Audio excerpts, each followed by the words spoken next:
এই মুহূর্তে আমাদের বিশ্লেষক প্যানেলে রয়েছেন আমাদের প্রধান বার্তা সম্পাদক মোস্তফা আকমল। আমরা এখন সরাসরি সেখানে চলে যাচ্ছি। ধন্যবাদ ফারহানা লোপা। অনেক প্রতীক্ষার, অনেক সংশয় সন্দেহর অবসান ঘটিয়ে চলছে জাতীয় সংসদ নির্বাচন এবং নির্বাচনের অনেকটা সময় পেরিয়ে গেছে। সার্বিক পরিস্থিতি নিয়ে আলোচনা করার জন্য আমাদের সাথে উপস্থিত আছেন রাজনৈতিক বিশ্লেষক এবং গবেষক আলতাফ পারভেজ। আপনাকে স্বাগত জানাচ্ছি। আমরা ভোটের অর্ধেক পেরিয়ে আরও সামনে গড়িয়ে যাচ্ছি। আজকে সার্বিক যে ভোটের পরিস্থিতি, এটাকে কি আপনি অংশগ্রহণমূলক এবং প্রতিযোগিতামূলক বলছেন? New Zealand dairy excellence in quality. হ্যাঁ, পুরোপুরি দুটো ইতিবাচক ঘটনা দেখলাম। একটা হলো মূলত তুলনামূলকভাবে সহিংসতা মুক্ত নির্বাচন। আমাদের দেশের অতীত স্থানীয় সরকার এবং জাতীয় নির্বাচনগুলোর তুলনায় এবার সহিংসতা খুব কম হয়েছে। এবং দ্বিতীয়ত হলো মানুষের অংশগ্রহণ কিন্তু এখন পর্যন্ত 30-35 ভাগ ভোট কাউন্ট হয়ে গেছে বলছে বিভিন্ন জায়গা থেকে। তার মানে মানুষ বড় সংখ্যায় ভোট দিচ্ছে, হয়তো 55-60 অতিক্রম করে যাবে ভোটের হার। ফলে এইটাও বোঝা যায় যে একটা অংশগ্রহণমূলক নির্বাচন হচ্ছে এবার। ফলে একদিকে সহিংসতা মুক্ত, আরেকদিকে অংশগ্রহণমূলক। আমি বলবো এই নির্বাচনের মধ্য দিয়ে বহির্বিশ্বে বাংলাদেশের মর্যাদাই বেড়ে যাবে। আচ্ছা, এই যে ভোট নিয়ে ধরেন, এই ভোটটা কিন্তু একদম স্বাভাবিক ভোট না। আপনি জানেন যে 24-এর গণঅভ্যুত্থানের মধ্য দিয়ে যে জন আকাঙ্ক্ষার বাংলাদেশের ভবিষ্যৎ যেটা রূপরেখা তৈরি হবে, এই ভোটের ফলাফলের উপর কিন্তু অনেক কিছু নির্ভর করবে। সেক্ষেত্রে আপনি কতটা আশাবাদী যে আমাদের বাংলাদেশের গতিপথ কোন দিকে যাচ্ছে? না, আমি বলবো যে এই যে আবার পার্লামেন্টারি গণতন্ত্রে যে আমরা ফিরছি এবং জনগণের স্বতঃস্ফূর্ত যে অংশগ্রহণ, এইটা রাজনীতিবিদদের বাধ্য করবে জুলাইয়ের আকাঙ্ক্ষা অনুযায়ী জুলাই সনদের বাস্তবায়ন এবং অর্থনৈতিক, প্রশাসনিক এবং রাষ্ট্র সংস্কারের বিষয়গুলো গুরুত্ব দিয়ে ভাবতে। এবারের নির্বাচন তো সরাসরি জুলাইয়ের গণঅভ্যুত্থানের ফসল। গত 15 বছর আমাদের রাজনৈতিক ব্যবস্থাটা ভঙ্গুর অবস্থায় ছিল। এই নির্বাচনের ভিতর দিয়ে আমরা একটা আসলে প্রকৃতই নতুন বন্দোবস্তে প্রবেশ করছি আর কি। সেক্ষেত্রে রাজনৈতিক দলগুলোর কি বাড়তি কোনো দায়বদ্ধতা আছে? ভীষণ রকমের দায়বদ্ধতা আছে যে বাংলাদেশের মানুষ এই স্বতঃস্ফূর্ত ভোটের মধ্য দিয়ে বুঝিয়ে দিল তারা পেছনের দিকে আর ফিরতে চায় না। তারা বিভেদের রাজনীতি, মানে ভুল বা সংস্কারহীন সমাজ, রাষ্ট্র, সেগুলো আর ফিরতে চায় না। দুর্নীতিগ্রস্ত সমাজে আর ফিরতে চায় না। রাজনীতিবিদদের একটা বাধ্যবাধকতা তৈরি হয়েছে, তাদের এই জনগণের বার্তা বুঝতে হবে এবং সংসদের প্রথম 100 দিনের ভিতরে আমি বলবো অনেক ধরনের সংস্কারে হাত দিতে হবে। দিনভর যে নির্বাচনটা হলো, এর আগে যখন তফসিল ঘোষণা হলো সেই থেকে এ পর্যন্ত আজকে নির্বাচনের পরিবেশ, এর আগে প্রচারের পরিবেশ, সব কিছু মিলে আপনার কাছে মনে হয় রাজনৈতিক দলগুলোর আচরণগত পরিবর্তন হয়েছে? না, পুরোটা আমরা পরিবর্তন হয়েছে এটা বলতে পারি না। দেখুন, যেমন মনোনয়নের ক্ষেত্রে রাজনৈতিক দলগুলো স্থানীয় ইউনিটগুলোর সাথে আলাপ না করে উপর থেকে প্রার্থী চাপিয়ে দিয়েছে অনেক জায়গায়। যেমন আমরা দেখেছি নারী প্রার্থী খুব কম, সংখ্যালঘু প্রার্থী কম। এগুলো একটা নেতিবাচক দিক আমরা দেখেছি। ইতিবাচক দিকও কিছু ছিল, যেমন নির্বাচনী ইশতেহারগুলো অনেক সিরিয়াসলি তৈরি হয়েছে। নির্বাচনী ইশতেহারগুলোতে অনেক ইতিবাচক প্রতিশ্রুতি দেওয়া হয়েছে। রাষ্ট্র সংস্কারের অনেক কথা বলা হয়েছে, যেগুলো রাজনৈতিক দল যেই দলেই ক্ষমতায় যাক তাকে বাস্তবায়ন করতে হবে। ফলে একটা, আমরা বলবো একটা ক্রান্তিকালে আমরা আছি, কিন্তু অভিমুখটা, রাজনীতির অভিমুখ ইতিবাচক আমি বলবো। কিন্তু আপনি রাজনৈতিক দলের আচরণগত পরিবর্তনেও পুরোপুরি খুশি না হতে পারলেও একটা বিষয় কিন্তু খুব ইতিবাচক, সেটা হচ্ছে ভোটারের আচরণ। দেখেন, এবার কিন্তু অনেক তরুণ ভোটার প্রথমবার ভোট দিচ্ছেন অনেক, এবং আজকে দিনভর আমরা যেটা দেখলাম যে নারী ভোটারের উপস্থিতি ব্যাপক। সেটাকে আপনি কিভাবে মনে করেন? এটা খুবই ভালো বলেছেন যে নারীদের যদিও প্রার্থী করা হয়েছে কম এবং সামগ্রিকভাবে একটা ভোটের আগে ভীতিকর পরিবেশও ছিল, কিন্তু নারীরা ওই দিকে না তাকিয়ে বিপুল সংখ্যা, বিশেষ করে জেলা উপজেলা পর্যায়ে নারী ভোটার অনেক। এবং আমি নিশ্চিত যে দুপুরের পরে নারী ভোটারের সংখ্যা আরও বাড়বে। বাংলাদেশে এরকম হয়, দুপুরে রান্নাবাড়া শেষে নারীরা ভোট দিতে যান। তো নারীদের এই বিপুল অংশগ্রহণ রাজনৈতিক দলগুলোর প্রতি আরেকটা বার্তা যে এবারের মতো ভবিষ্যতেও নারীদের কিন্তু অগ্রাহ্য করা যাবে না। এবং তরুণ ভোটাররাও যে বড় সংখ্যায় ভোট দিয়েছে, এটাও রাজনৈতিক দলগুলোর প্রতি একটা চাপ তৈরি করবে যে তরুণদের চাওয়া পাওয়া কিন্তু মেটাতে হবে।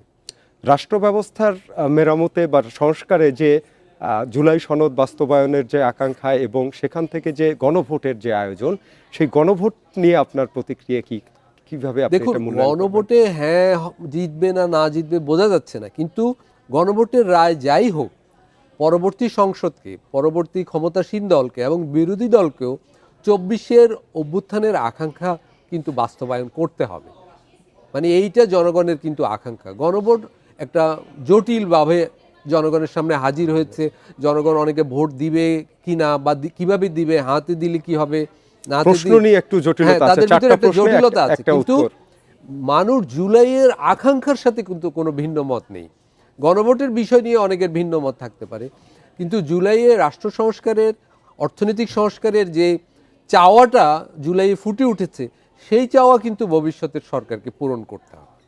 আজকে যে ভোট হলো, এই ভোটের পরিবেশের নিয়ে তো এখন পর্যন্ত আমরা মোটা দাগে কোনো অভিযোগ পাইনি। দুই একটি বিচ্ছিন্ন ঘটনা দুই এক জায়গায় ঘটেছে, যেটা খুব একটা উল্লেখ করার মতো না। সেই বাস্তবতায় ভোট কেন্দ্রের যে সার্বিক পরিস্থিতি, সেটাকে আপনি কিভাবে মূল্যায়ন করছেন, এবং এই পরিস্থিতি বিবেচনায় ভোটের ফলাফল গণনা নিয়ে আপনার কোনো সংশয় সন্দেহ কোনো কিছু আছে কিনা? আজকে দেখুন, আমাদের দেশে তো 12টা নির্বাচন হয়েছে এর আগে, মানে স্বাধীনতার পরে। আমি বলবো 12টা নির্বাচনের তুলনায় এবারের নির্বাচন কম সহিংসতাপূর্ণ। খুলনায় একজন মারা গেছে শুনেছি, এর বাইরে কিন্তু বড় ধরনের সহিংসতা হয়নি এখন পর্যন্ত। আমার ধারণা গণনার আগ পর্যন্ত সহিংসতা হবে না, কারণ উভয় দলই এখানে বিজয়ের আশা করছে। এখানে সহিংসতাতে যাবে না কোনো দল। গণনার পরে আইন শৃঙ্খলা বাহিনীর বড় দায়িত্ব, এবং আমি বলবো আইন শৃঙ্খলা বাহিনীকে দুটো কাজ করতে হবে। এক হলো গণনার সময় এবং গণনার পরে স্থানীয় সমাজে যাতে সহিংসতা না ছড়ায় সেটা কঠোরভাবে নজরদারি করতে হবে, এবং বিশেষ করে সংখ্যালঘুদের গ্রামগুলোতে, তাদের পাড়ায় যেন হামলা না হয়। কারণ অতীতে আমরা দেখেছি অহেতুক অপ্রয়োজনীয়ভাবে সন্দেহবশত বিজয়ী দল এবং পরাজিত দল উভয়ই এই ধরনের বাজে ঘটনা ঘটিয়েছে। এবার আইনশৃঙ্খলা রক্ষা বাহিনীকে এই ব্যাপারে বাড়তি সতর্ক থাকতে হবে, এবং অন্তত নাগরিক হিসেবে আমি দাবি করব যে নির্বাচনের ফলাফল ঘোষণার পরেও নতুন সরকার গঠন পর্যন্ত আইনশৃঙ্খলা বাহিনীর মাঠ পর্যায়ে থাকা প্রয়োজন। সেই প্রতিশ্রুতি কিন্তু আমরা সব দল থেকে এরই মধ্যে পেয়ে গেছি।